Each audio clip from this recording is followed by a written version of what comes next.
Сәлем достар, сәлем баршаларыңызға. Каналыма қош келіпсіздер. Көптен бері видео салған жоқпын. Сіздерге пайдалы, қазіргі таңда барлығында актуальны болып жатқан фикус гүлінің проблемасын айтайын дедім.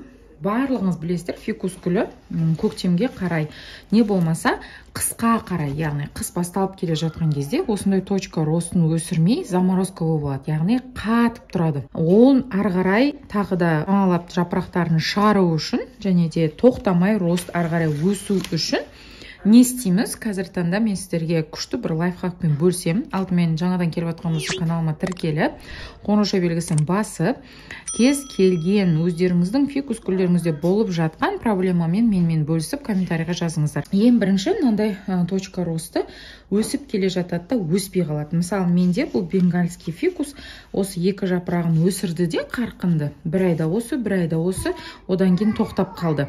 Менің көшуіме байланысты енді стресс алды. Қанша витамин берсем де өспей тұр.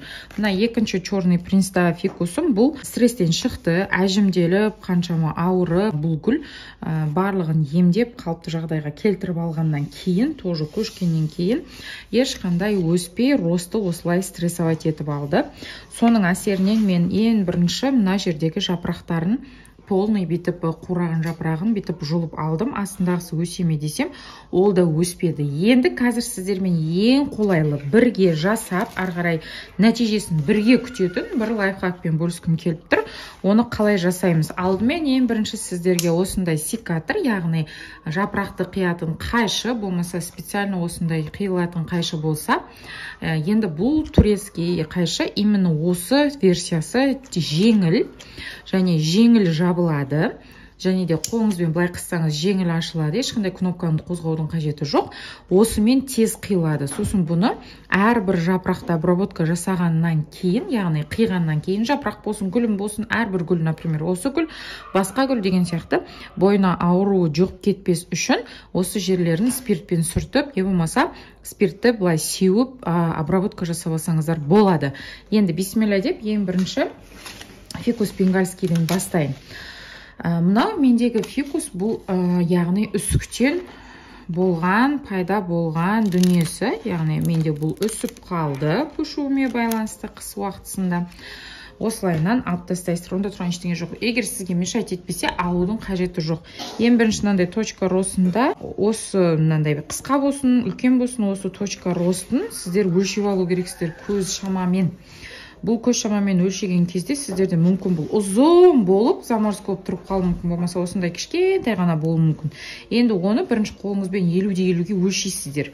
Қаншалықты бұл? Мысалы, мына жерде бір 4 сантиметр десек, біз 2 сантиметрін қию керекпіз. Яғни 50% мына өсіп тұрған өскінді, мына ешқандай неғымай, ойланбай бітіп ұстап тұрасыздар да, міне. Осылай кесесіздер. Егер сау тұрған фикус болса, ауырмай ешқандай. Бұл кезде фикустан сіздерден андай сүт бөлінеді. Ештеңке жоқ, бұл кәдімгі ватный дискті аласыздар да, осы сүтін сулап, ватный дискті сулап аласыздар да, сүтін сүртіп аласыздар. Міне қараңыздар, мынау сүт бөлініп жатыр, я? Бұл енді битіп төгіледі, міне, осылай төгіледі. Бұл дегеніңіз фикусыңыздың жағдайының жақсы екенін білдіреді, міне, ватный дискпен, осылай мынандай мақтаның несімен аластарды. Кез келген мақта да бола береді, не обязательно осындай сулап аластарды, тек битіп сүртіп аластар болды. Кеуіп кетеді, ары қарай осының нәтижесін бірге сіздерге видеода мен көрсетіп отыратын боламын. Мынау да үсік, мынау өзі шыққан кезде стресспен қатты қинап шыққан бірінші жапырақ болған маған келген кезде. Әжептәуір жапырақтарын үлкейтіп, өсіп қалды, мен құмырасын алмастырдым. Тамырының үлкен болуына байланысты. Енді екінші фикусты да дәл солай жасаймыз. Енді менімен бірге нәтижесін көріп барып істейін десеңіз де болады, болмаса бірге менімен бірге жасасаңыз да болады. Міне қараңыздар, мына жерде мысалы бір 7-8 сантиметр десеңіздер, бір 8 сантиметр болса, соның 4 сантиметр тең жас 50%-ын осылай қиямыз. Мына жақта да тура сондай, мына жерде 6 сантиметр болса, мысалы 3 сантиметрін ойланбай осылайынан бетіп қиып тастайсыздар. Тең жартысы болу керек. Міне, гүлдің ешқандай ауырмай тұрған дәлелі мын жақтан да сүт бөлініп жатыр.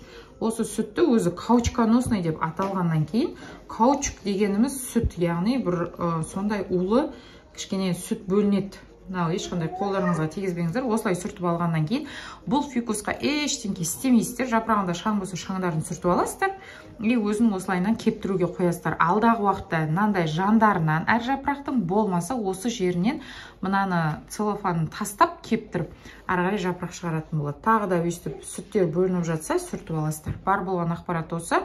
Егер комментарийда сіздерге пайдалы болып жатса, пікірлеріңізді қалдырыңыздар. Сіздер қалай жапырақты оятасыздар, методтарыңыз болса, менімен де бөлісе отырыңыздар. Келесі видеода сіздерге осындай қарапайым кофенің, яғни кез келген ұнтақты үйіңізде ішетін кофенің қандай гүлдерге минеральный витамин беретінін және оны қандай способпен жасайтыны туралы мен сіздерге видеомен бөлісетін болам.